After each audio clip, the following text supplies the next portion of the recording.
El envío. Y no, este no lo he enviado. Este lo voy a aplicar, se lo voy a dar a ustedes, ¿ya? Es un material que habla acerca de, bueno, básicamente de todo lo que es eh, consejo pastoral, ¿no? Claro, si no, el consejo pastoral debe verse y practicarse pastoralmente. Después está el 2, el consejo pastoral debe contextualizarse eclesiológicamente. Eh, Luego también consejo pastoral debe estar centrado en Jesucristo. Creo que eso es un, debería estar en el primero. El consejo pastoral debe fundamentarse en la escritura como segundo, y luego el consejo pastoral debe practicarse como proceso recreativo bajo la guía del Espíritu Santo. Esos tres elementos, por ejemplo, son base, ¿no?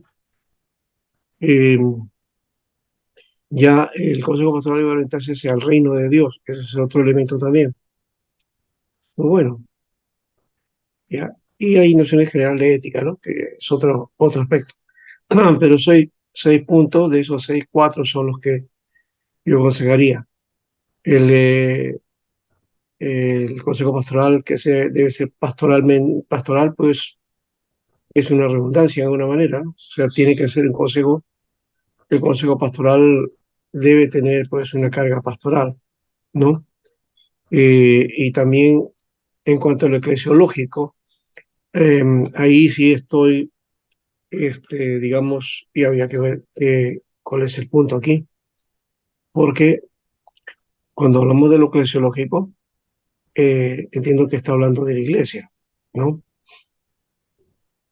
Dice, como un ministerio de la iglesia tenemos en cuenta la vocación de estar allá, ya, claro, o sea, como servicio de la iglesia, eso está muy bien, eso está muy bien, ¿ya?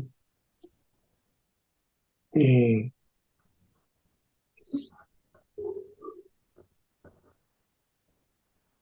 muy bien, eso sí está bien. Entonces,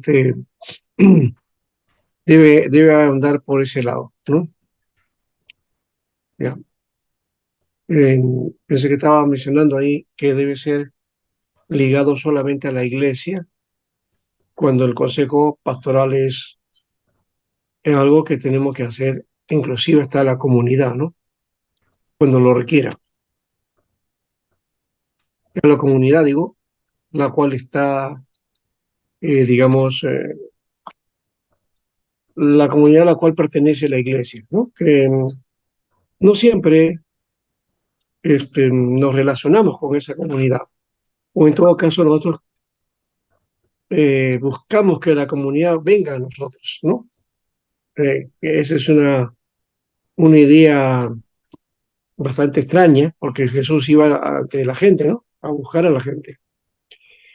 Y eso le llamaríamos, en alguna manera, la misión centrípeta y la misión centrífuga, ¿no? Centrípeta que va hacia adentro, entonces quiere que la gente venga solita, ¿no? Atraída. La centrípeta es hacia afuera, ¿no? Buscar que la iglesia vaya afuera, ¿no? ¿Y Eso creo que va. centrífuga, pastor? ¿Ah? ¿Y la centrífuga? La centrífuga es eso, que vaya hacia afuera la iglesia. Hacia La afuera, ¿no? Y centrípeta centrípeta es hacia adentro. es hacia adentro. Es Ya. la tarea de la comunidad eclesial nomás, ¿no? Ujú. Entonces todos los que entren ahí, bueno, se benefician, pero los de fuera no. Y la iglesia entonces no tiene presencia en la comunidad, ¿no? Le es ajena, es extraña. Sí. ¿Cuántas iglesias se han comportado de esa manera, ¿no? La iglesia es solamente para los creyentes, ¿no? Pero en la zona es como un punto negro, ¿no? Para el grupo o para la sociedad. ¿No? Es una iglesia evangélica. ¿Ustedes han ido alguna vez? No, no, nunca. Ah, pero sí vemos que viene la gente ahí y se reúnen, pero no se relacionan con el barrio, ¿no? Esa no debe ser la práctica, ¿no? Debe estar siempre ligada a que la iglesia dé respuesta a su propia comunidad, a su propio barrio, ¿no? esa idea de iglesia es el tipo parroquia, bueno, que está al tanto de las necesidades de la gente, ¿no? No solamente de sus miembros, sino también de la gente, que luego se van a convertir en, por supuesto, en miembros, si es que seguimos haciendo la labor de esa manera, atendiendo a los hermanos, ¿no? Y a las personas que necesitan del Señor. Muy bien, ya están todos, eh, Javier, Julio, Sol y Adrián, ¿no? Nos falta Zulin, ¿no? Zulin, espero que esté viendo los videos. Sol, ¿tú sabes algo de eso? Sí, sí, pastora, ya creo que se va a conectar de aquí en un rato. Ya, sí, porque la semana pasada estuvo, ¿no? Y ya no puede faltar tampoco. Bueno, vamos a tener una palabra de oración. Padre bendito, gracias por todo tu amor y tu misericordia. Gracias. Pedimos, Señor, que tú nos entres en esta clase y podamos, Señor, poner nuestra visión en ti. Gracias por todo y que tu amor, tu misericordia nos inunde, Señor. Y tú nos enseñes, Señor, por tu Espíritu Santo. En el nombre de Jesús. Amén. Muy bien.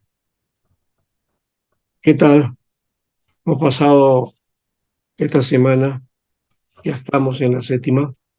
Falta una más y ya, ¿no? Pastor, sí. Terminamos, terminamos. Y vamos a ir a la clase hoy día. Hoy día tenemos que hablar sobre el gobierno eclesial, ¿no? ¿Qué podemos hablar acerca del gobierno eclesial? A ver, vamos a iniciar. Pastor, perdón, tengo mi trabajo del tema que me mandó disciplina, se lo envío. Ya, sí, sí, eso sí, envíeme. Ya, perfecto. Sí, sí, envíeme eso. ¿Cómo podemos ver este aspecto del gobierno de la iglesia? A ver, ¿qué entienden por algo así como gobierno de la iglesia? La autoridad de la iglesia, pastor. La autoridad de la iglesia. Mm, ya. Le amplío un poquito más el asunto. Gobierno y administración de la iglesia. Allá.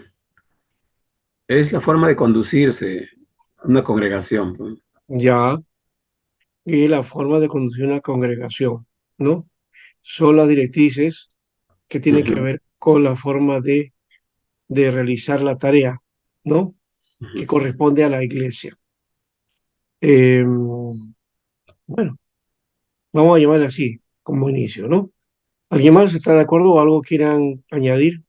¿Algún otro? Esa forma es una forma de llevar la iglesia, pero ajustada a un estatuto, a unas normas que, como toda empresa se inicia, también inicia con estatutos, con parámetros, ¿no? Para encaminar. Ya, ujú, ya, sí, puede ser por ese lado, claro, ya. Entonces, habla de organización, ¿no? Ujú. Habla de organización, ya. ¿Qué más?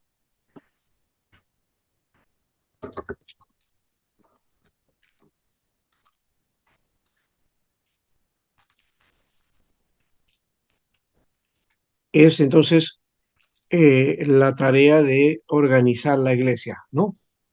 Sí, Organizarla y también darle sus estamentos, ¿no? Para la función de la iglesia. Y necesita entonces establecimiento de diferentes áreas, ¿no? De trabajo y hay que conducirlo, ¿no? Eso tiene que ver con otra palabra que ya es un poquito más moderna y que ha pegado más en el aspecto de la administración. Se conoce como gestión, gestión, ¿no? Entonces el gobierno de la iglesia tiene que ver con saber gestionar bien, ¿no? la iglesia, ¿no? Entonces, desde esa perspectiva de la tarea de gestionar, de administrar, de poner el orden dentro de una iglesia de acuerdo a las normas de una organización o denominación o iglesia en particular, porque toda la iglesia tiene que estar organizada, ¿no? Toda iglesia tiene que estar organizada. Claro, entre nosotros de los estatutos de la IPCRISTOP dice que iglesia organizada es a partir de 20 personas, ¿no? 20 miembros, no 20 personas, ¿no? Pueden haber muchos más congregando, pero 20 que son los que conforman la iglesia, ¿no?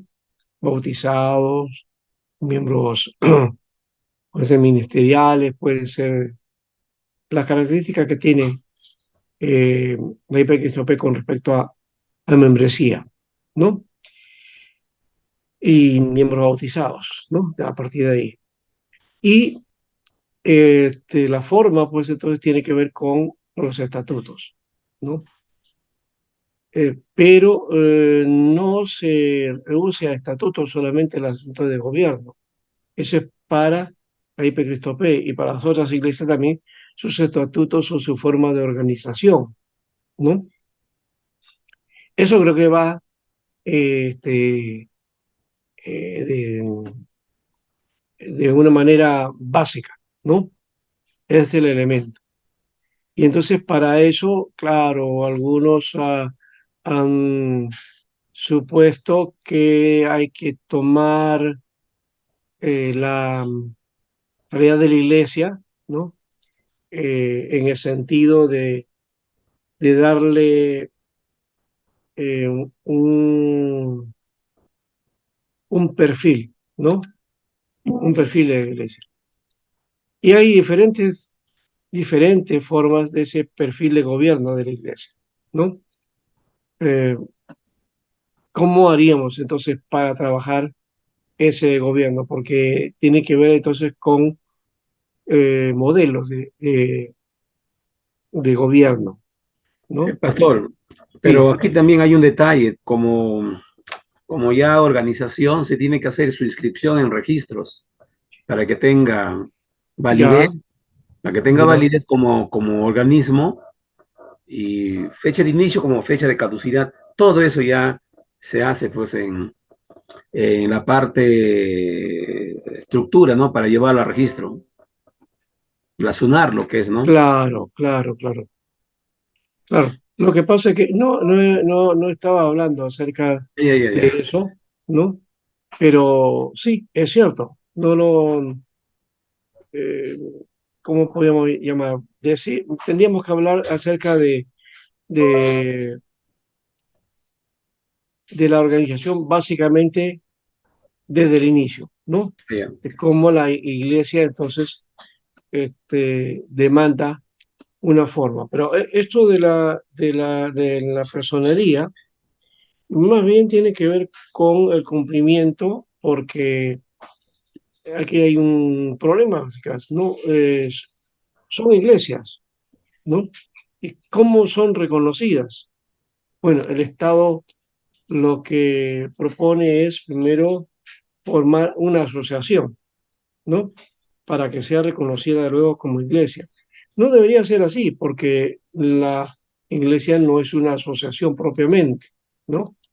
No debería ser una persona jurídica. No sé hasta qué punto, por ejemplo, la iglesia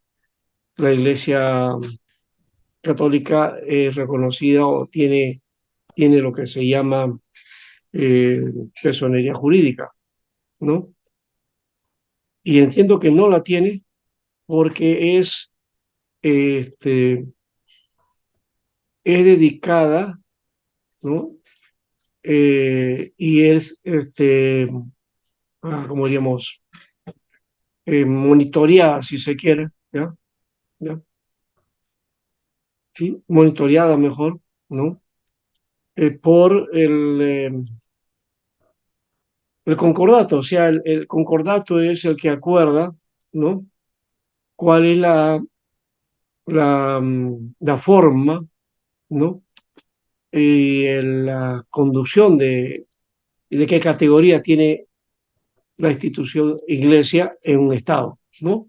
Entonces el Mm. concordato le da ese sentido. Ahora, pero hay una ventaja que tiene la iglesia de Roma, ¿no? Que ellos tienen este, justamente su estatus de Estado, ¿no? Entonces, para hacer sus funciones, tienen un nuncio apostólico que viene a ser como un embajador, ¿no? Del Vaticano, que está aparte de las tareas. Por ejemplo, está la, el episcopado, ¿no? Nacional, este, ¿qué más hay? Yo creo que hay otra organización por ahí, ¿ya? Pero está el nuncio apostólico que es el que representa entonces al Vaticano, ¿no? Entonces tiene relaciones de Estado, entonces a un Estado no le pide personalidad jurídica, Pastor, ¿y cómo ¿verdad? llevan su contabilidad entonces ellos? ¿Rinden cuenta? No rinden cuenta, eso es asunto de ellos, rinden cuenta al Vaticano, Ah, ¿no? El Estado peruano no se mete en nada de eso, ¿no? Más bien tienen ventaja, tienen aprovechamiento en cuanto que no hay impuestos, ¿ah? Y hay un requerimiento también de pago del Estado hacia la Iglesia Católica, ¿no? Eh, Eso también ha sido de discusión porque la Iglesia evangélica también quería que ser reconocida desde ese aspecto, pero no lo hemos asumido, ¿no?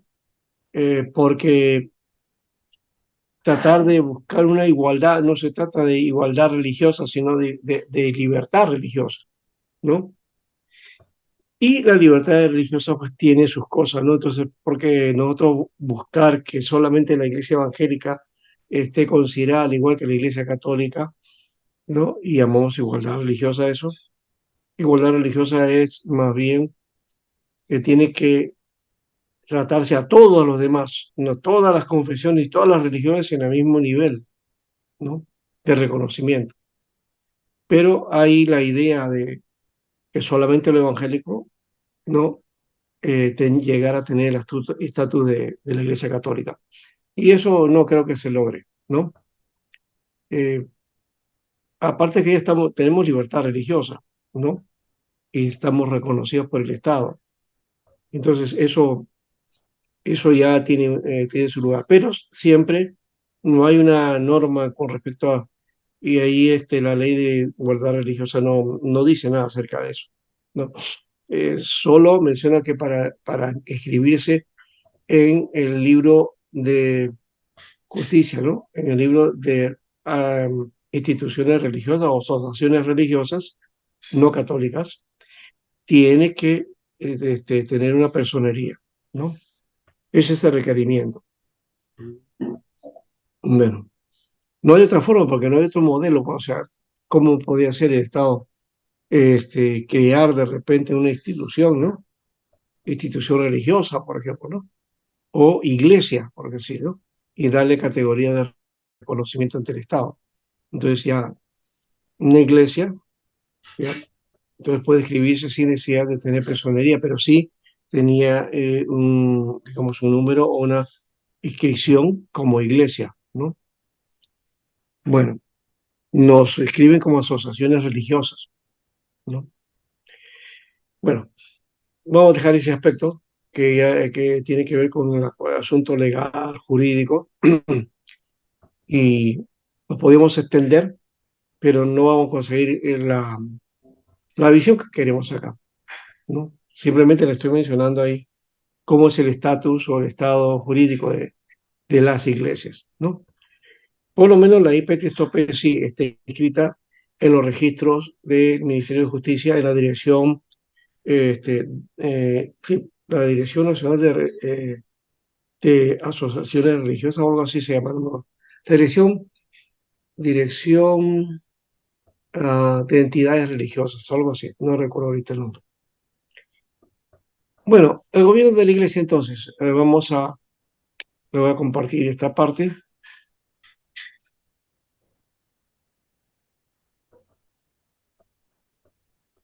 Ujú.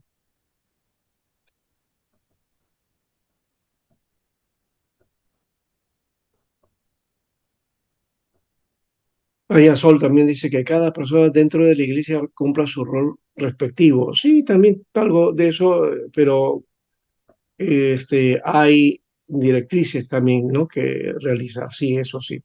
Pero la estructura básicamente orgánica, ¿no? Tiene que ver con gobierno. Y aquí hay otro detalle, ¿no? Nosotros trabajamos con este asunto de iglesia local, ¿no?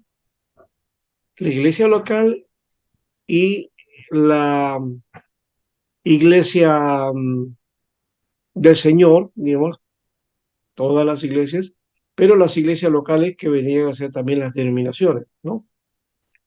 Que están formadas por iglesias locales. Ahora, el Nuevo Testamento no contiene una definición formal de la iglesia local, no hay eso, no hay una idea sobre iglesia local, ¿ya?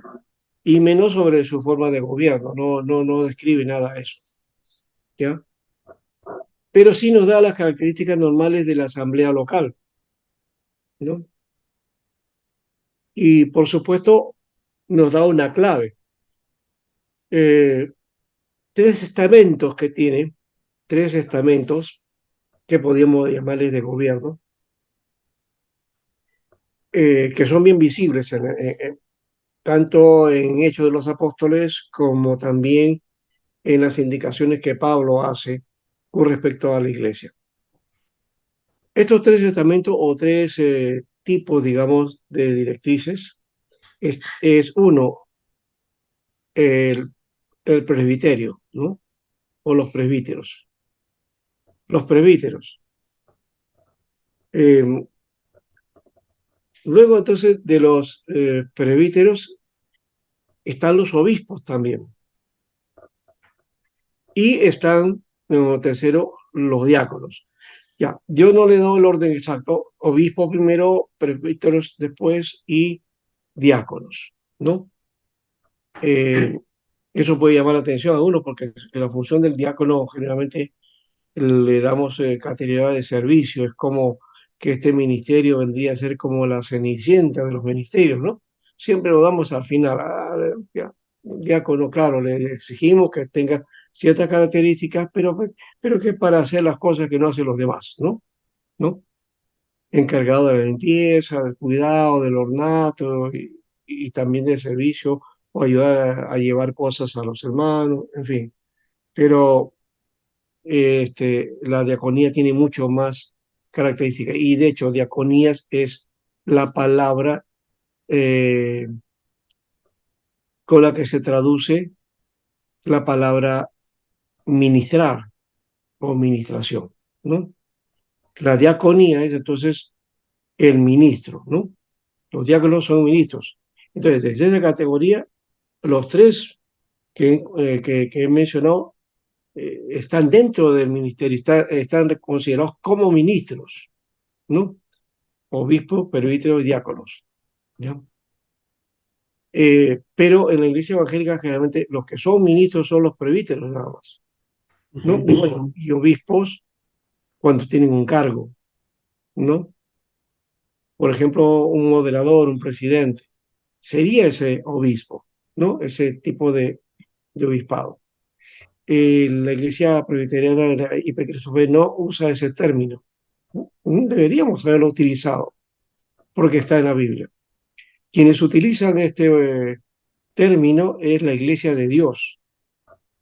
La iglesia de Dios, sí, a los que dirigen la obra, a los que están a la cabeza de la obra, le llaman obispo, ¿no? Las asambleas le llaman superintendente. Y ahora ha cambiado ese nombre, ¿no? Creo que con el nuevo estatuto ahora se llama presidente, ¿no? No me gusta mucho ese nombre porque no es el correcto, ¿no? Y también no sé cómo en el- en la revisión que hicimos de los estatutos también estábamos con eso. Las dos palabras aparecen y creo que estamos definiendo cuál de ellas era, que no recuerdo exactamente cuál quedó, pero moderador, ¿ya? Es el que se utilizaba o se ha utilizado, ¿no? Lo que pasa es que en el contexto de la IPXP, cuando se habla de moderador, es como que alguien que simplemente está a cargo de la reunión y nada más, ¿no? Hay esa idea, pero moderador tiene una función mucho mayor que solamente dirigir la asamblea, ¿no?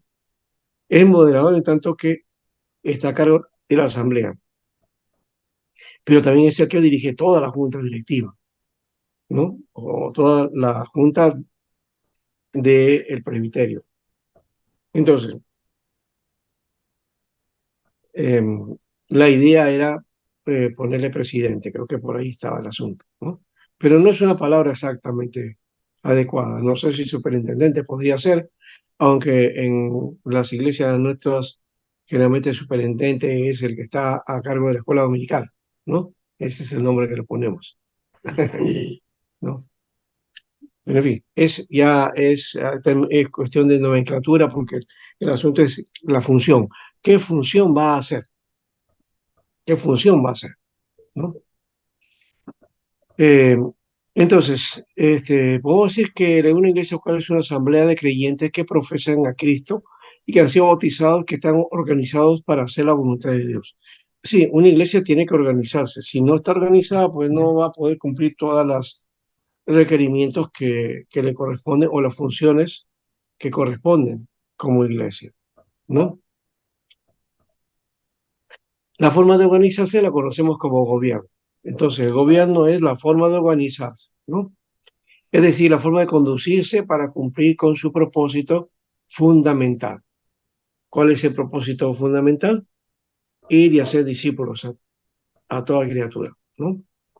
Pero hay muchas y variadas formas de gobierno. No existe un solo modelo, ¿ya? Y eso quiere decir que no hay un modelo bíblico rígido, ¿no? Sino que la Biblia muestra diversas perspectivas, ¿no? Ahora, de esas perspectivas, claro, cada organización escoge una o cree la que le parece más bíblica, en la Hiperquistopé como una iglesia de corte presbiteriano, ¿no? Calvinista. Entonces, usa el gobierno que es justamente el que deriva el nombre, ¿no? ¿No? Presbiterio, presbítero, ¿no? Entonces es presbiteriana por la forma de gobierno. Entonces se hace énfasis en eso, en Por la forma de gobierno, pues todos la somos forma de presbiterianos gobierno. también por la forma de Claro, gobierno. si no, no tendría otro nombre, pues, ¿no? ¿Ya? Y hay iglesias también de gobierno presbiteriano, pero que no se llaman así. Pero básicamente las presbiteriales se les conoce porque por el gobierno del presbiterio y de la función del consistorio. Ese es un elemento fundante de la iglesia. ¿Eso qué quiere decir? Que si una iglesia presbiteriana, digamos, quisiera trabajar con juntas directivas o con ministerios, ya dejó de ser o ya dejó esa razón de ser, porque las iglesias presbiterianas ya se deben al gobierno presbiteriano, Ujú. ¿correcto? Entonces, por ese motivo es que no es por otra forma, ¿no? Hay otras iglesias que tienen el nombre por otras, la pentecostal, por ejemplo. ¿Por qué? Pues que dicen que el Espíritu Santo descendió, ¿no? ¿No? Les dio poder, ya. Entonces, y así como en Pentecostés, entonces, pentecostal, ¿no? Pastor, O una los pregunta. bautistas, ¿no? Los bautistas Pastor, que hacen énfasis en el bautismo, ah, ¿no? ya. Ya, bautistas, ¿no? Eh, y así. Hay otra iglesia que llaman de santidad, porque el énfasis es santidad, ¿no? Otras, que son fundamentalistas, que siempre su fundamento, ¿no? Los toman como base para todo, ¿no? En fin, entonces los nombres ya nos damos cuenta, el énfasis que tiene el nombre de una organización es porque, por alguna forma, que no necesariamente tiene que ver con gobierno, puede ser doctrina, puede ser gobierno, puede ser una particularidad, ¿no? De algún acto o una ceremonia, ¿no? Entonces, eh, así aparecen los nombres, ¿no? Ahora, entonces, hay perspectivas que la Biblia nos dice a pesar de todo, ¿no? Porque ya hemos dicho, la iglesia de origen calvinista, y que luego se desarrolla en Escocia, es la que va a asumir este nombre de presbiterio, ¿no? Presbiterio. Eh, Aquí hay una aclaración. Algunos dicen que no, las iglesias calvinistas son presbiterianas. No, no necesariamente. Las presbiterianas son calvinistas, pero calvinismo no significa, o iglesias calvinistas no necesitan que sean necesariamente presbiterianos, aunque están asociados de alguna manera, están ligados, ¿ya? Pero puede haber posibilidad de iglesias que son calvinistas y que no tienen gobierno presbiteriano. Presbiteriano, ¿eh? Claro, por ejemplo, la alianza Exacto. que tiene misionera, eh, originalmente tenía sus consistorios porque tenía tradición calvinista y tradición presbiteriana, pero hubo un cambio de estatuto y ahora la iglesia, eh, la iglesia local y la iglesia y el pastor decide qué tipo de gobierno debe tener. Entonces, casi la mayoría de iglesias de la Alianza, por no decir todas, ¿no? Ya no usan el modelo presbiteriano, ¿no? Entonces, ¿a qué modelos han incluido? ¿Al modelo episcopal, pastor, así? Básicamente episcopal, sí. El pastor Básicamente es el que episcopal. manda. Sí, este es su orden. Exactamente. Y él es el que escoge su junta, ¿no?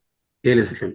Ya, junta administrativa, le llaman. Pero también está el modelo congregacional, ¿no? O sea, en realidad están los tres. Y las iglesias pueden escoger, ¿no? Depende, pueden escoger el sistema presbiterial, sistema congregacional o el sistema episcopal. Pero parece que la mayoría en este caso ha optado por lo episcopal, ¿no? La congregación determina también algunas cosas, ¿no? Especialmente para cuando hay que elegir al pastor, ¿no? Pero es la iglesia la que, y la directiva nacional la que indica, ¿ya? Y si, por ejemplo, recomienda a un pastor, lo pone y quiere que esté en una iglesia, lo pone, ¿no? Y ahí está, lo pone por un año, a veces por prueba, luego ya la iglesia se encargará de aceptar o no ese ministerio o confirmar, que generalmente siempre lo confirma, ¿no? Digamos, en una asamblea ya se define y se queda pastoreado a prueba, sino ya definitivo, ¿no? Y luego que pasa, creo, dos o un periodo o dos, no me acuerdo, hay una consulta de nuevo para ver si el pastor se queda, ¿no? ¿No? Definido. En algunos casos puede ser, ¿no? Pero yo creo que en algunos, eh, bueno, conozco un caso que un pastor que estuvo 20 años, ¿no? Y luego salió, ¿no? Ya no fue ratificado. Bueno, en todo caso ahí está ese detalle. Vamos a ver entonces los modelos de gobierno acá, ¿no? Eh, Miren que aquí están mostrando otro tipo de gobierno, que como digo, el sistema de gobierno puede ser diverso, ¿no? El gobierno centralizado, ¿no? Son aquellas iglesias que mantienen su organización al mínimo y son dirigidos por un solo ministro y un reducido número de oficiales que son elegidos por delegatura. Enfatizan el ejercicio de los dones espirituales por todos los miembros y se enfatiza el concepto de la membresía y le dan preeminencia al concepto de Cristo como cabeza, ¿no?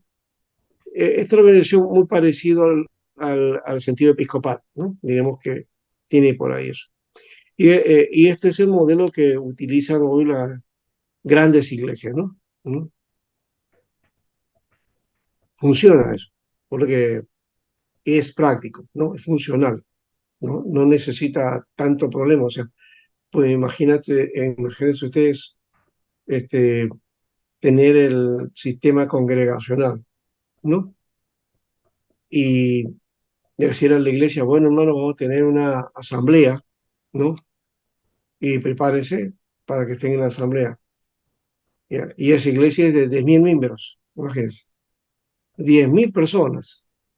Es imposible hacer una asamblea con 10.000, ¿verdad? Tenía que hacer una representación de eso.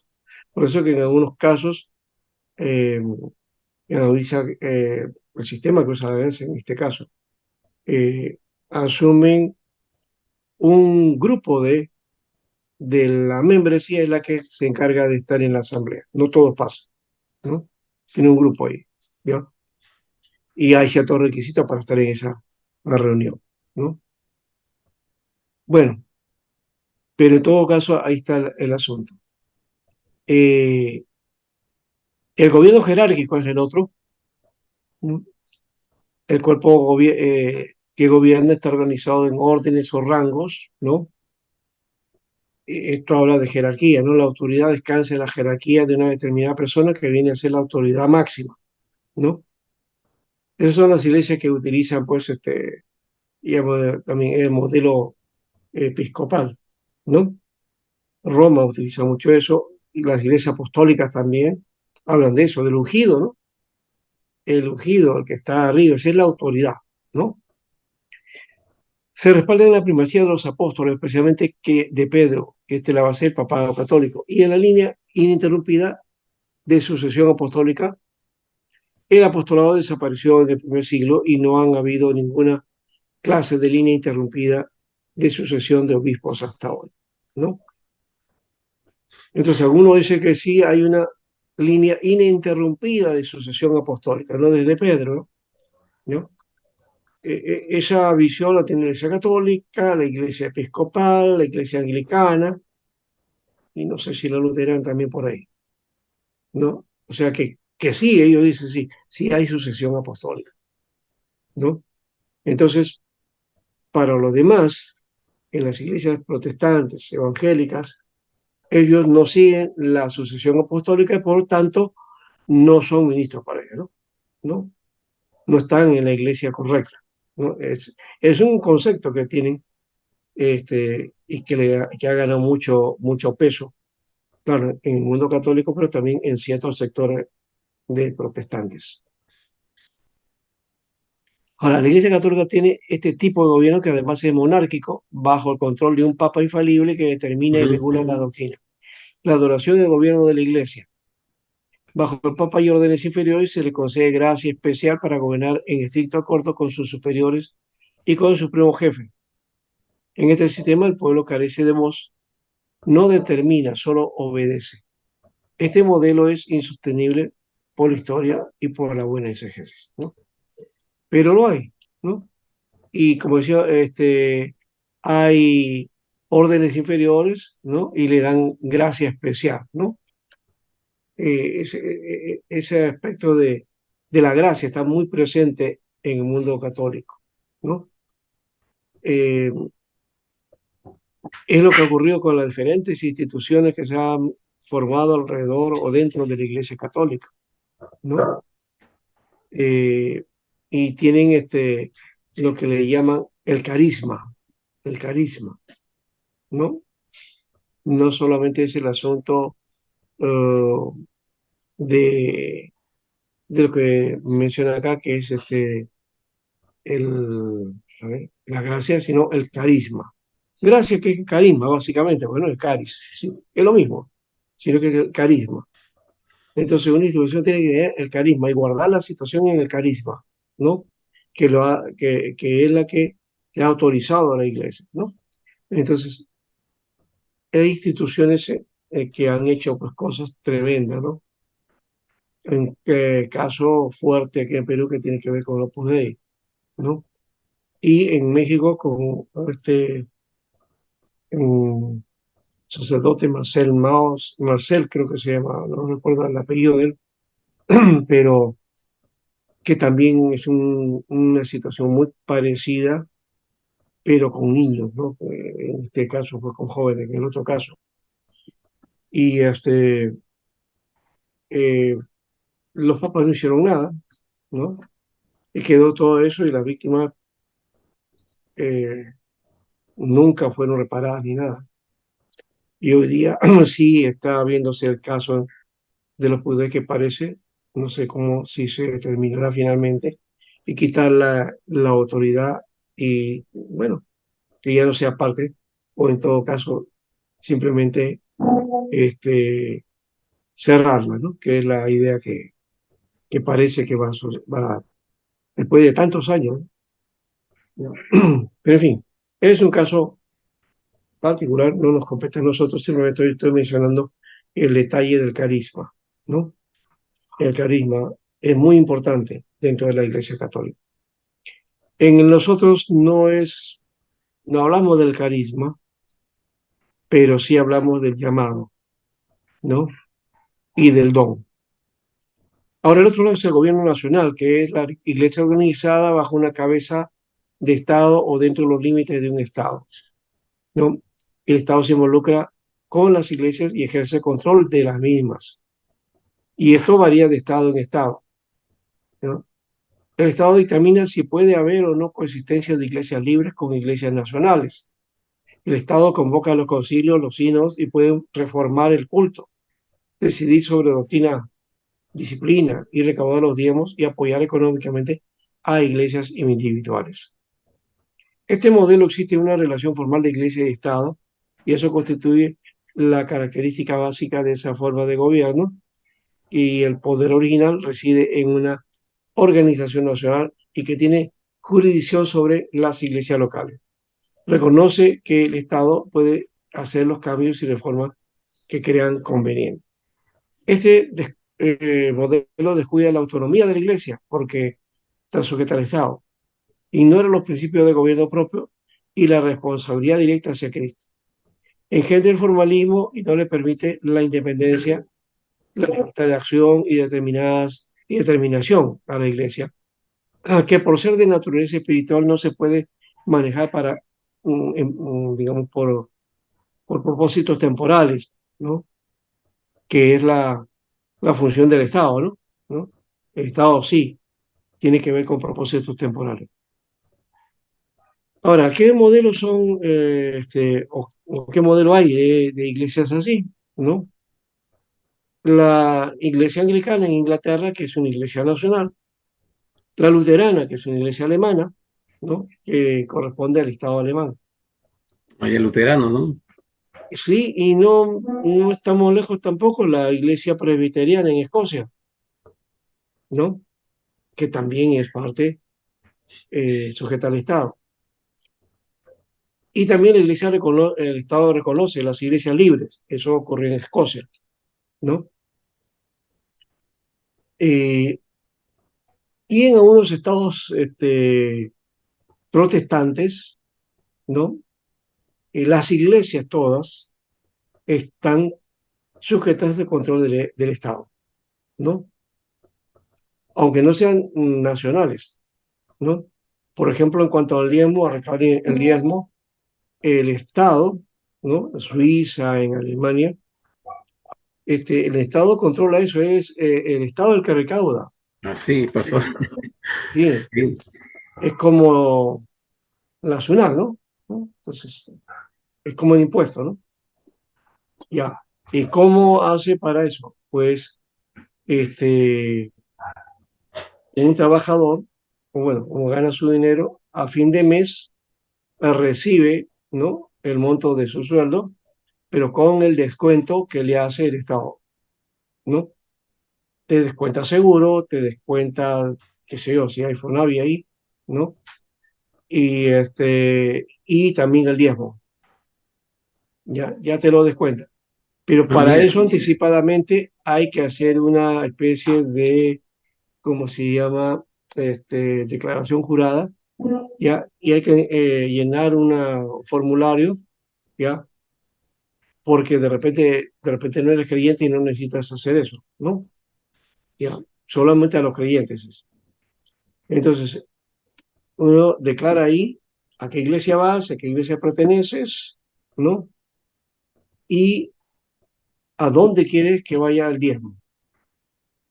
¿no?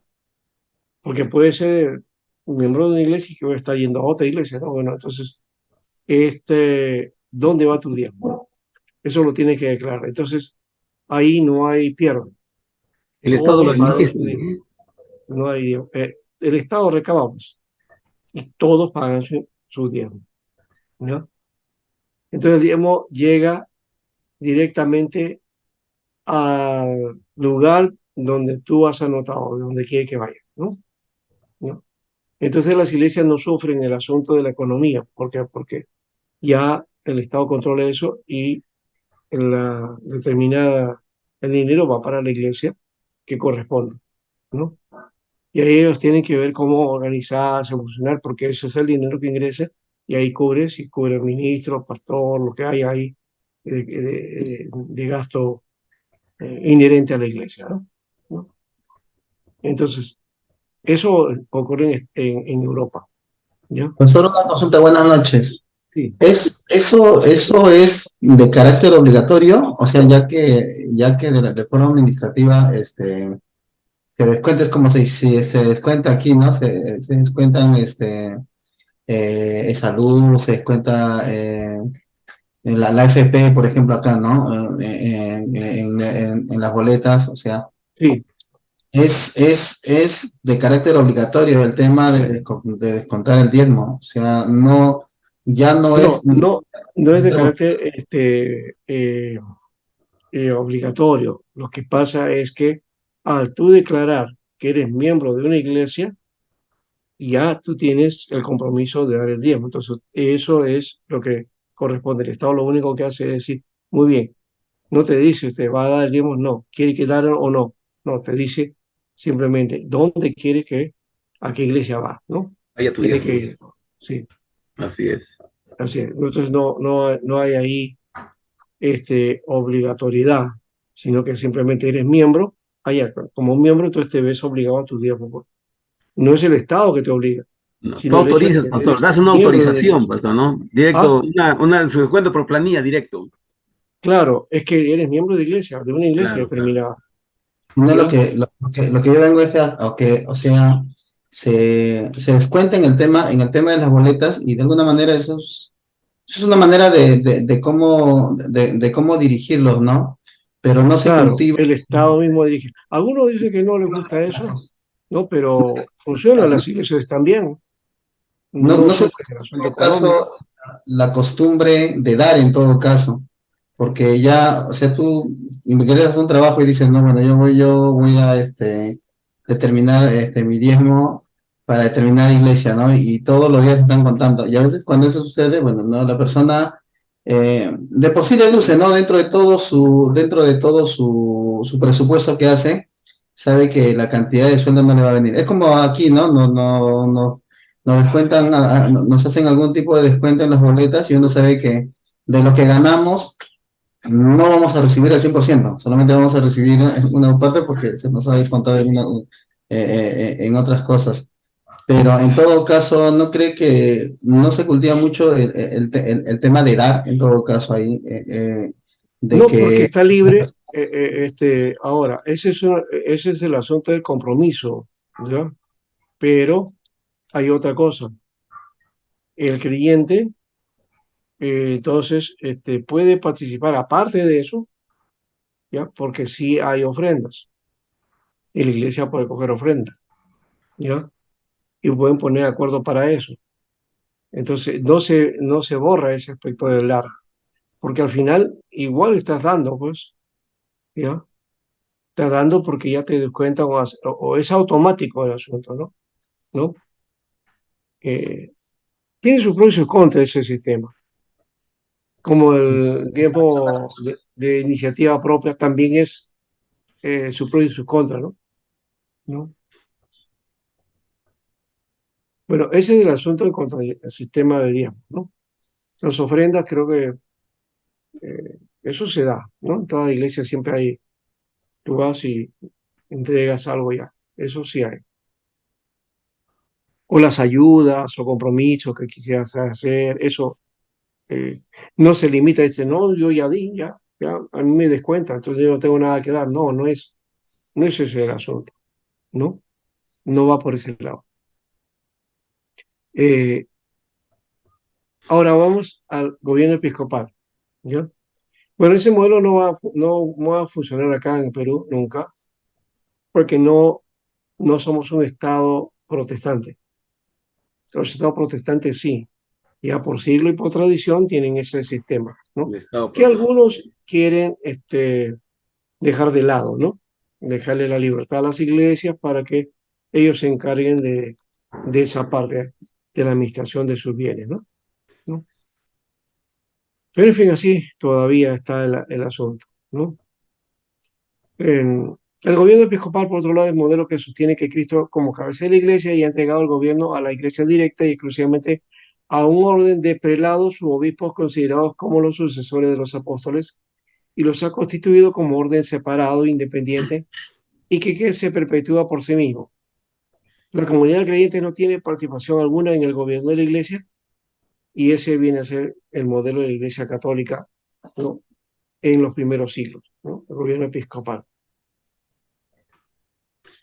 Eh, la Biblia no autoriza la existencia de una clase separada de oficiales superiores y que representen al pueblo. Más bien enseña con claridad que el oficio apostólico no fue de naturaleza permanente. Esa es la práctica que tenemos entre nosotros, o sea, que el oficio o eh, el liderazgo de, de gobierno es cambiable, ¿no? ¿No? Un día, pues, en un año puede estar alguien y luego a los 2 o 3 años está otro hermano, otro pastor, ¿no? Entonces nunca siempre no es cargo para siempre, ¿no? Como se estila en algunos casos, ¿no? Por ejemplo, la Iglesia Católica, el obispo sigue siendo obispo hasta el final de su muerte, ¿no? A menos que cambie esa posición y sea cardenal o arzobispo y no sé qué más, ¿no? Puede ser. Pero generalmente es obispo, básicamente, esa es su categoría. Pero el obispo acá, por ejemplo, en la Iglesia de Dios, es el encargado de un periodo nada más, ¿no? Que no sé si son 3, 4 años. Termina su periodo. Si lo reelige, sigue siendo obispo. Si no, simplemente da paso a otro, ¿no? Y así. Así que el gobierno episcopal no tiene esa característica. Es un gobierno permanente, ¿no? Una vez recibido, hasta el final, ¿no? Y acá está el gobierno presbiteriano, ¿eh? Modelo en que los miembros individuales, ¿no? Dan alguno de sus poderes a los líderes que ellos eligen, ¿no? Y cuando existe una estructura denominacional, las iglesias cada cede su autonomía a una estructura organizacional superior, generalmente llamados consistorio, presbiterio o junta directiva, ¿no? Son los nombres que se estiran tomar. Consistorio cuando es una iglesia local. Presbiterio cuando es un grupo de iglesias, ¿no? En un Región. lugar, no una región, ¿no? Y la junta directiva puede ser la junta que es a nivel general, ¿no? ¿No? De toda la asamblea, de todo el presbiterio, del presbiterio general sería, porque uno es presbiterio regional y este es presbiterio general.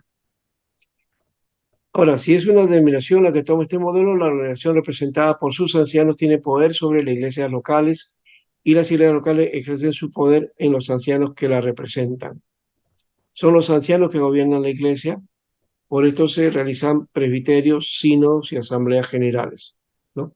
Para eso son este tipo de reuniones, ¿ya? Los ancianos gobiernan la iglesia.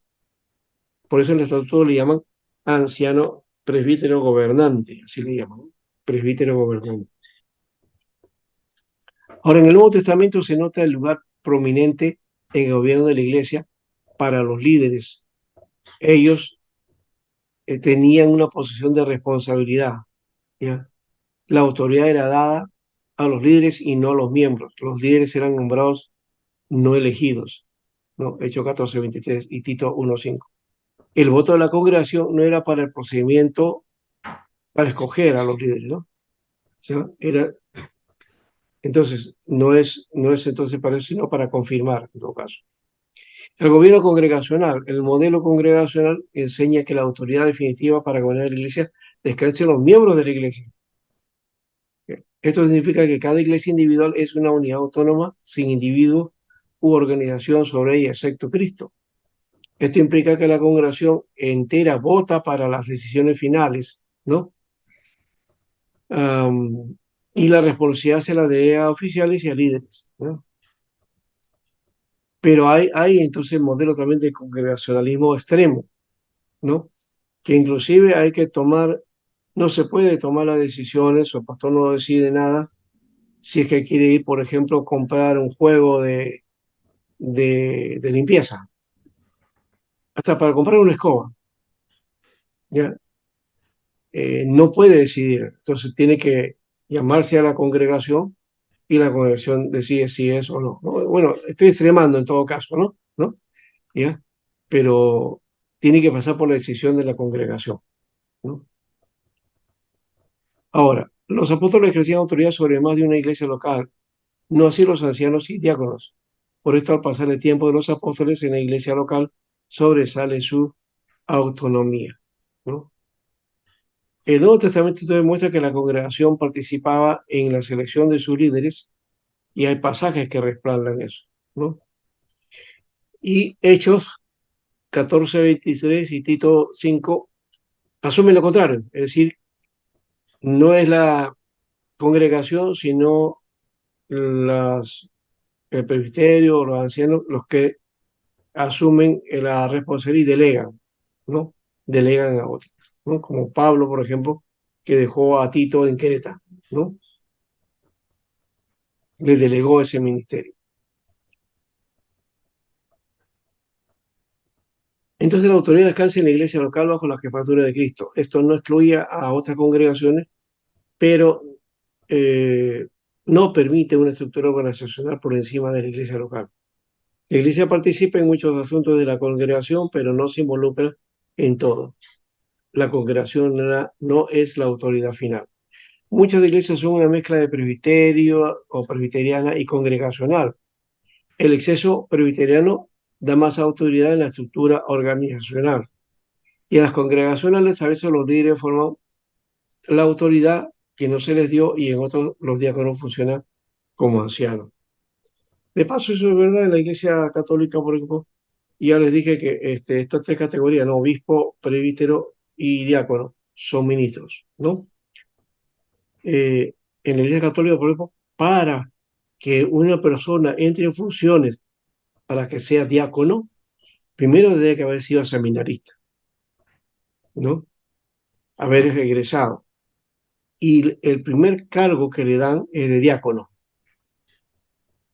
Entonces, ese es diácono. Después va a llegar a ser anciano o a ordenarse, ¿no? Como sacerdote, ¿no? Pero primero, entonces pasa por ese tamiz.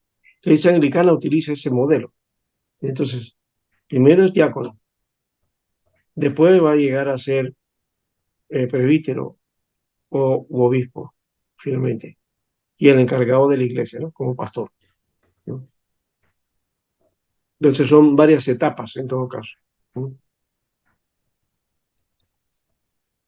Ahora, la fuente de autoridad y poder, ¿ya? Nuestro Señor Jesucristo ha dotado a la iglesia, ¿no?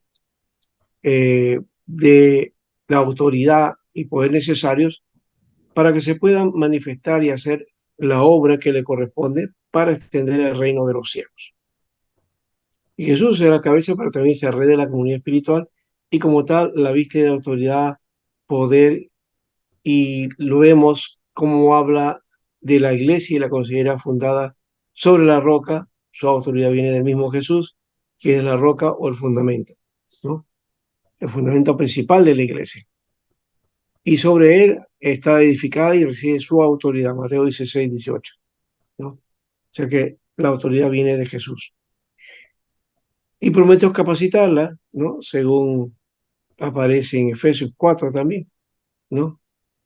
Y a Pedro también le dijo, a ti te daré las llaves del reino, y las llaves son signos del poder, que al recibirlas Pedro recibió poder para atar y desatar, que en esta relación determina lo que la iglesia hace y lo que ésta determina por el poder que recibió, ¿no? Mateo 18, 16, 19, ¿no?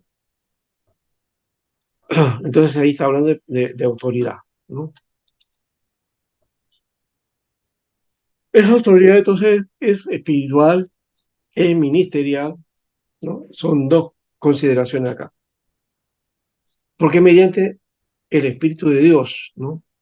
Que puede ejercitarse, y nada más que en el nombre de Cristo y por el poder del Espíritu Santo, ¿no? No hay por otra forma, ¿no?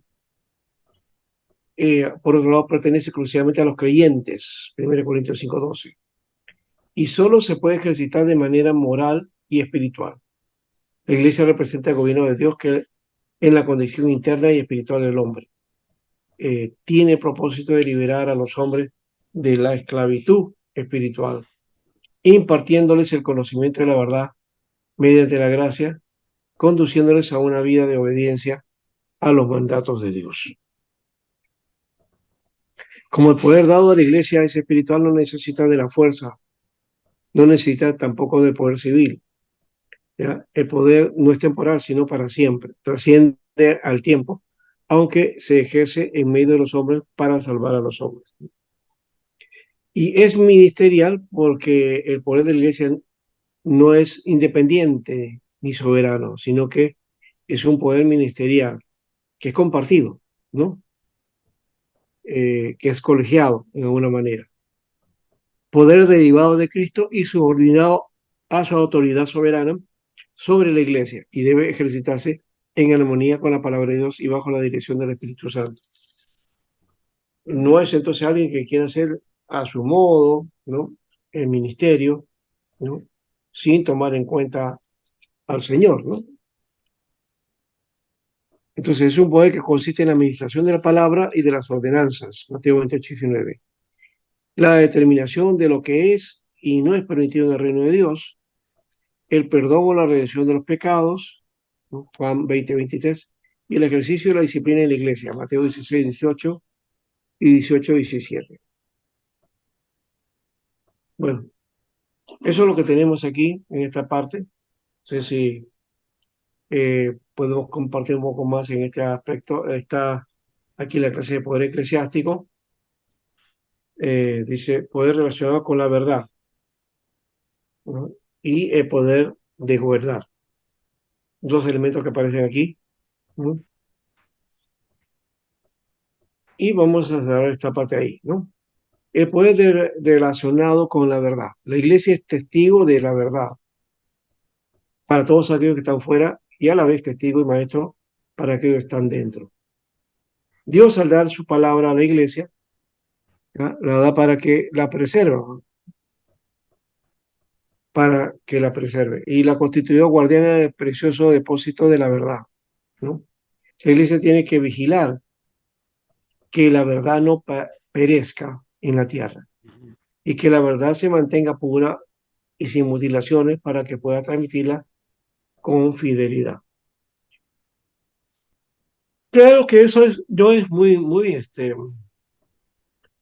tan cierto porque la iglesia, por ejemplo, Roma, ha querido imponer su verdad, pero por imponer su verdad ha guardado la verdad de Dios, ¿no? Y la ha suplantado. Y esa es una tentación que tiene la iglesia, ¿no? De que porque ser la guardadora, la depositaria de la verdad, muchas veces aumente o a sí misma haga una discriminación, ¿no? Entre una cosa y otra, y esta sí, esto no, y obligar a ciertas cosas, haciéndole énfasis y olvidando otras, ¿no? Ese es un problema con respecto a ese poder dado en la verdad, ¿no? Entonces no es la verdad en sí mismo, no es yo tengo la autoridad y digo la verdad y punto y me obligo a que todos obedezcan, ¿no? No va por ahí, tiene que ver con la verdad y testimonio también, ¿no? Para la administración de la palabra y de las ordenanzas, la iglesia debe predicar la palabra al mundo y al pueblo de Dios para la conversión de los pecadores y la edificación de los santos. La iglesia tiene una tarea evangelística y misionera en el mundo, ¿no? Hacer discípulos a todas las naciones, ¿no? Y ya lo habíamos mencionado también, ¿no? Bautizándoles en el nombre del Padre, del Hijo y del Espíritu Santo, ¿no? Entonces ahí está el orden. Y el otro poder es el poder de gobernar. La iglesia gobierna por medio de Jesucristo y tiene dos tareas aquí: el poder ordinario y el poder indicativo, ¿no? ¿Cuál es el poder ordinario?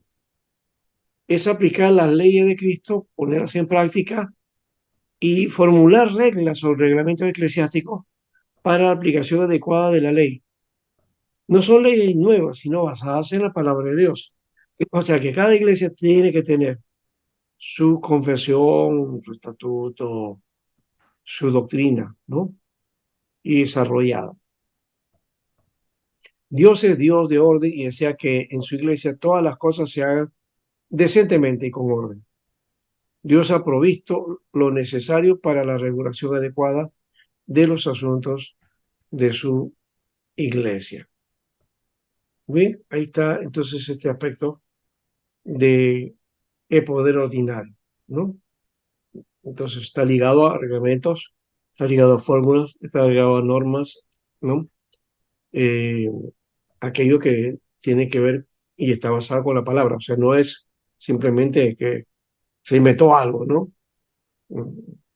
Por ejemplo, de a partir de ahora nuestros hermanos, la asistencia obligatoria para la iglesia es hasta que tenga 65 años, por ejemplo.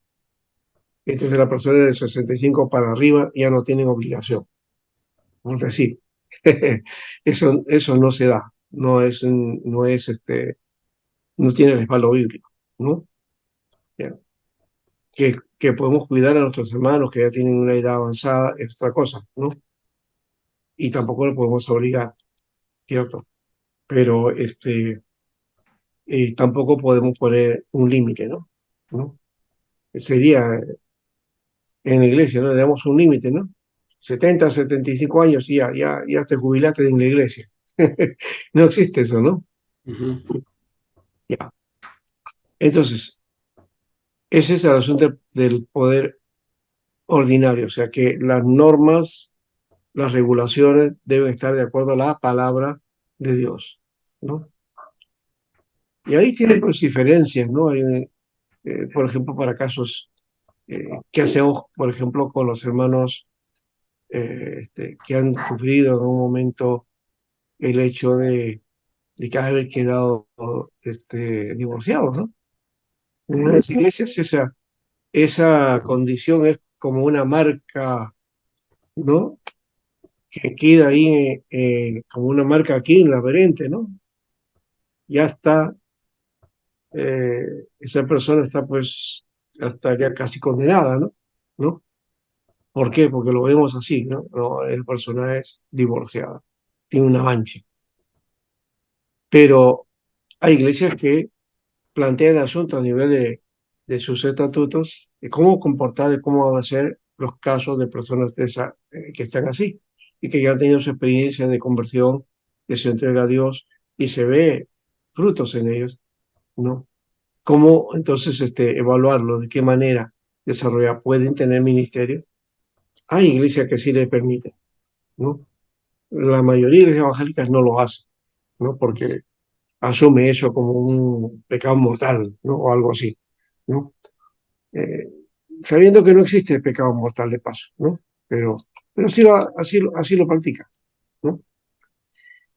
Ahora, y el poder indicativo es el poder que se ejercita para conservar la santidad de la iglesia, ¿no? Admitiendo a los que son aprobados y excluyendo a aquellos que se apartan de la verdad. Se aplica de modo especial en asuntos de disciplina. Esto se hace por medio de los oficiales o ancianos, es decir, los ministros, ¿no? ¿Quiénes son aprobados y quiénes no? Bueno, eso podría ser también excluyente, ¿no? Que de repente dice, no, la iglesia no puede practicar así. Eh, pero hay algunos que la iglesia digamos, por disciplina, plantea entonces quiénes deben estar y quiénes no, ¿no? Generalmente los que están en disciplina siempre los limitan, ¿no? En ciertas labores, ciertas situaciones o cierta participación, ¿no? Pero yo creo que eso debería ser de otro modo, ¿no? Y ver cada caso y cada situación también, ¿no? Para que no se vea esa disciplina como un castigo, ¿no? Ya, entonces tú no vas a hacer acá, no vas a hacer esto acá hasta de aquí a 3 meses. La estás castigando, ¿no? No lo imitas, ¿no? Pero es Debería que a ser. veces se confunde la disciplina con suspensión. Y Sí, el que no lo entiende y es disciplinado, confunde la disciplina con vacaciones. Al final, en vez de ser restaurado, termina más relajado que antes y no ha resultado de sí, la ese es un problema, no se administra bien ese aspecto de la disciplina, ¿no? Eso es un tema aparte, en realidad, ¿no? ¿Cómo hacer? ¿De qué manera? ¿No? Es un problema, ¿no? Muy bien. ¿Algo más? ¿Alguien quiere Quería participar? preguntarle, ¿Ah? quería preguntarle con respecto al presbítero gobernante y al presbítero maestro, Ya. eh, las funciones de cada uno eh, para el mejor manejo de la congregación, porque eh, cada uno tiene su función diferente, Sí, así es. El pero no, presbítero el pastor gobernante, no puede, el presbítero gobernante no puede, eh, ¿qué te digo?, manejar los presbíteros. no, no, es el presbítero docente, o sea, el pastor, ¿no? Ahora, la idea de presbíteros gobernantes está en la función delegada para ejecutar directivas, así que deberíamos también lo podríamos llamar junta directiva, ¿no? Ahora, no hace la función del presbítero docente, pero los dos son presbíteros y los dos son ministros, o sea que tienen la misma categoría, ya solamente que la función es diferente, ¿ya? Por eso que el cuidado de aquel o sea, para aquel que se elige como presbítero, tiene que tener ciertas condiciones y tiene que haber un llamado también al ministerio, ¿no? Esa es una condición importante. Entonces, eh, es contado como ministro. Los dos tienen ministerio, pero una cosa es que el docente, el pastor o presbítero docente, es el encargado de la iglesia básicamente dentro de las tareas que a la iglesia le corresponde, es decir, la predicación, la enseñanza, la instrucción, la evangelización, o sea, es la función pastoral, ¿no? Hace la función pastoral. Pero los otros ancianos no dejan de hecho de que, bueno, él es el pastor, no, ellos también pueden hacer su función pastoral, pero bajo el hecho de que tienen un pastor, ¿no? Tienen alguien ahí que ha sido delegado o que ha sido puesto ahí, ¿no? Entonces tiene que seguir ese orden, ¿ya? Ese es el sentido. ¿Ya? Pastor, una consulta.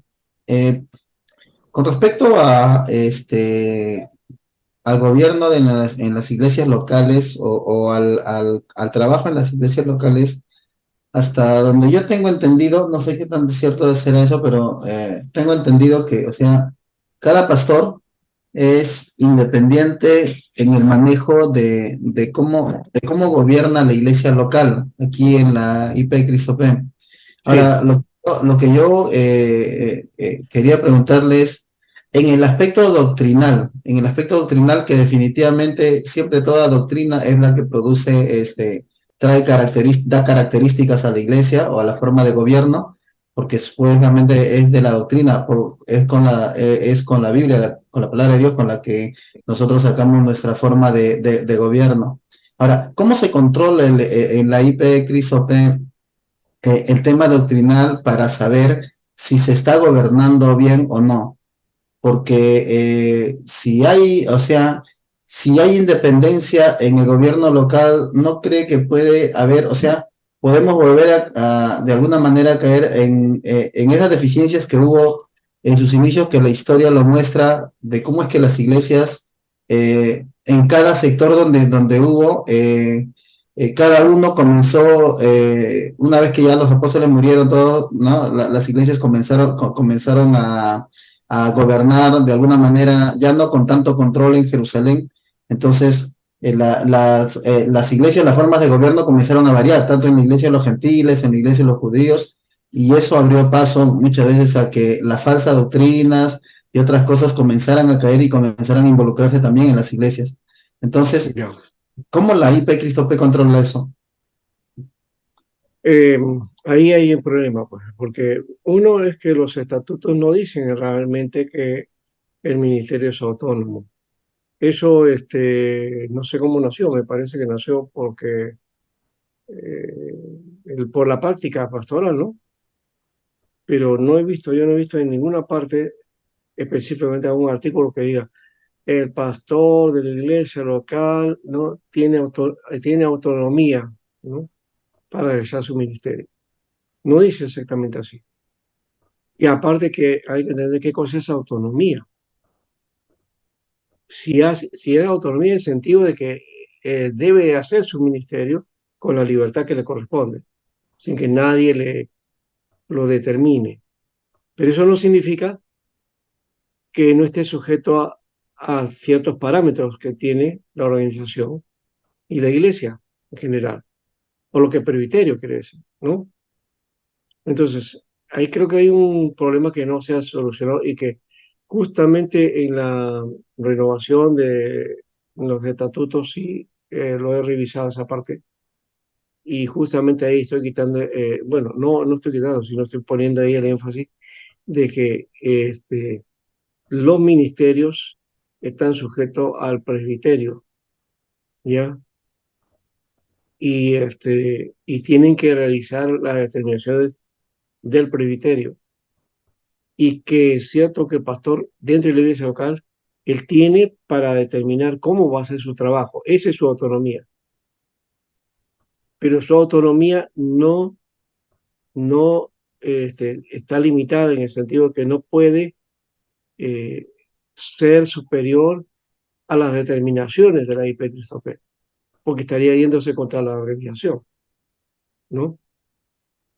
No, porque Todo lo ahora, que hace, todas las determinaciones tienen que estar en función a la tarea y la visión que tiene la IPCRISTOP, ¿no? porque justamente pasó porque como estamos cogiendo justamente este curso de lo que es teología práctica y que tiene que ver en relación con todas las situaciones que suceden en la iglesia, o sea, cómo aplicamos nuestro conocimiento doctrinal, o sea, cómo lo aplicamos, ¿no? Cómo lo aplicamos dentro de las diferentes circunstancias que pueden pasar en la iglesia.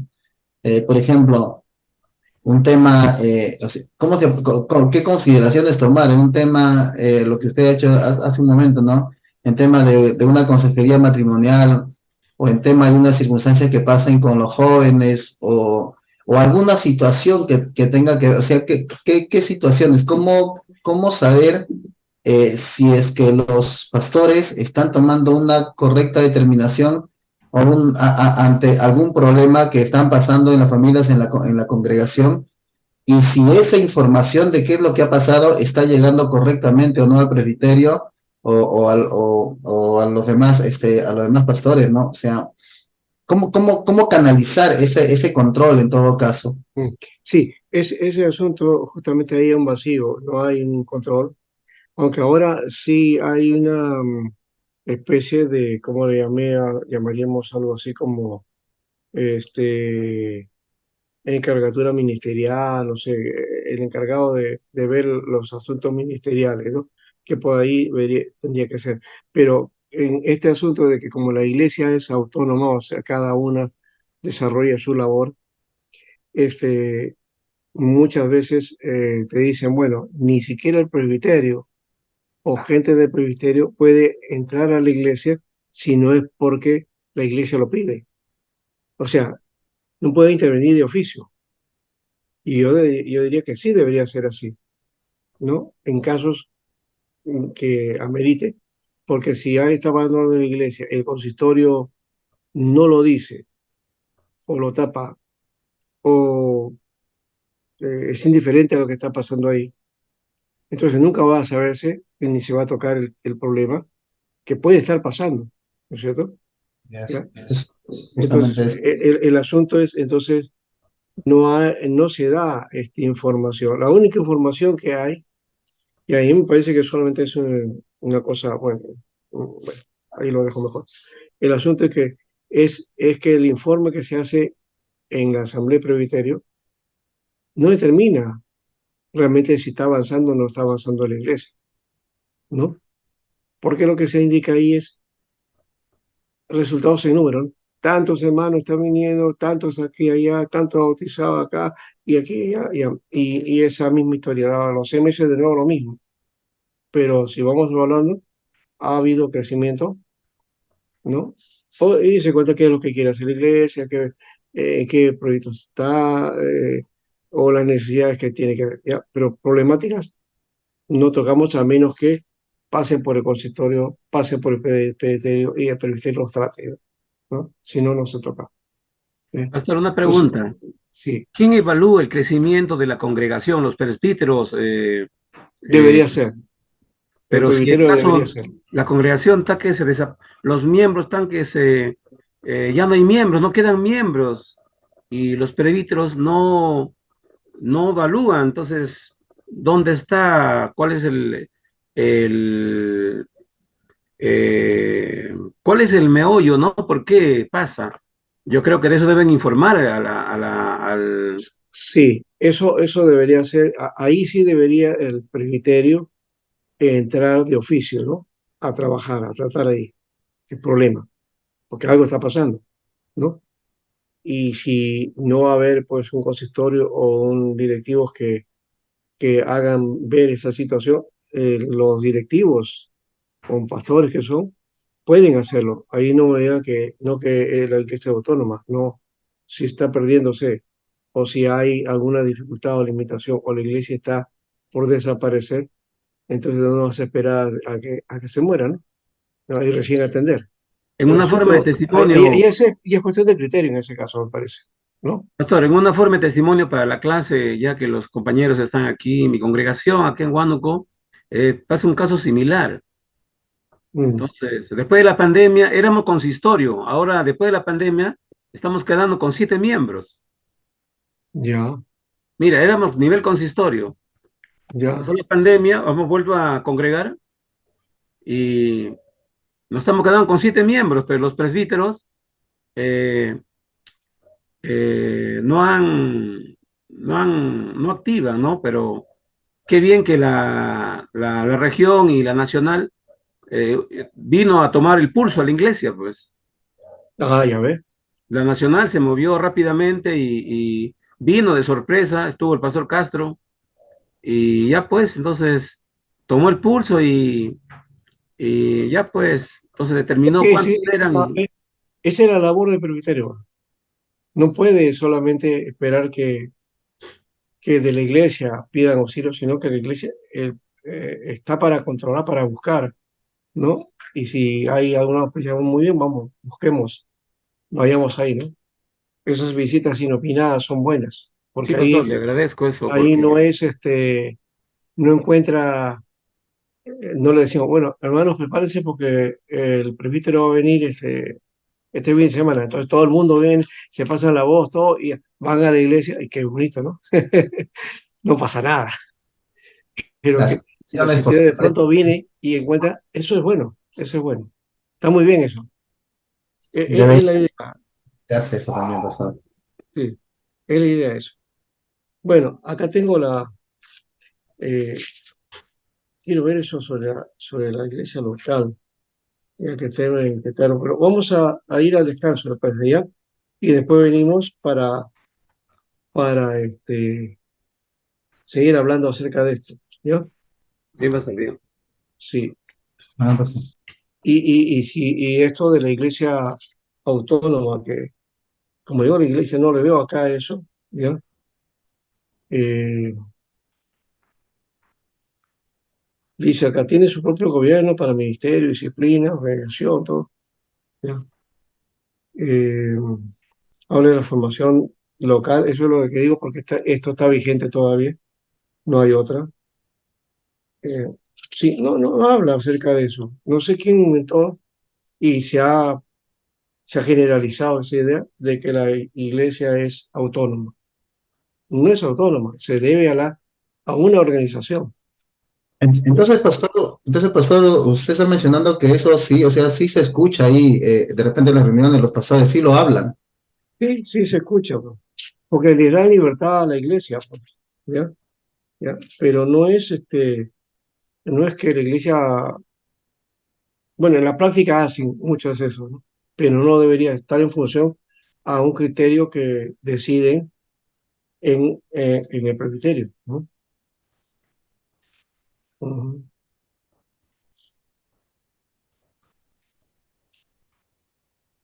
¿Sí? Inclusive en la función del pastor no dice tampoco eso, no dice. No dice que su ministerio es autónomo, no. Entonces no está en el estatuto. No sé cómo es que eso ha entrado y se ha hecho norma, porque sí lo he escuchado, pero y en todas partes, es autónomo, autónomo, autónomo. Pero ¿cómo que autónomo? Autónomas son las iglesias que no dependen de una organización, Independientes. claro. O ese mismo modelo lo tienen los bautistas.